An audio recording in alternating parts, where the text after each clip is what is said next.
ഞാനിന്ന് എന്റെ പുതിയ അൻപു അസൈൻമെന്റ് തുടങ്ങുകയാണ്. എന്റെ പേര് ഇറ്റാച്ചി ഉച്ചിഹ. ഇവനാണോ അത്? അതെ, ഇവന് 11 വയസ്സേ ഉള്ളെന്ന്. അതായത് ഏറ്റവും പ്രായം കുറഞ്ഞ അൻപു ഇവനാ. നിങ്ങൾ എന്താ ചെയ്യാൻ പോകുന്നത്? എന്താ ഉദ്ദേശം എന്ന് പറയേ?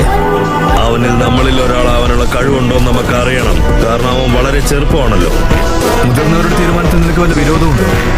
ഇവനൊരു സാധാരണ ഷിനോബി അല്ലെന്ന് നിങ്ങൾ ആരും അറിഞ്ഞിട്ടില്ലേ? അതെന്താ ആരും നിങ്ങളോട് പറയാത്തതാണ്? ഞാൻ വെറുതെ എതിർപ്പ് പറയുകയാണെന്ന് കരുതരുത്. നീ വളരെ ചെറുപ്പമാണ്. എത്ര വയസ്സായി?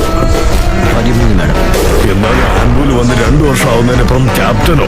അതിനെന്താ, ആൻപൂവിലെ ഏറ്റവും പ്രായം കുറഞ്ഞ ക്യാപ്റ്റൻ എന്ന് കരുതിയാ പോരെ? അതെ, നിങ്ങൾ എന്താ ചെയ്യുന്നേ? ഇപ്പൊ ഇത് നിർത്തും കക്കാശി. ഷെടാ, ആംബു മിഷനിടയിൽ ശരിക്കുള്ള പേര് മണ്ടന്മാർ മാത്രമേ പറയൂ. ഇനി കുഴപ്പമൊന്നുമില്ല ക്യാപ്റ്റൻ, എല്ലാം തീർന്നു.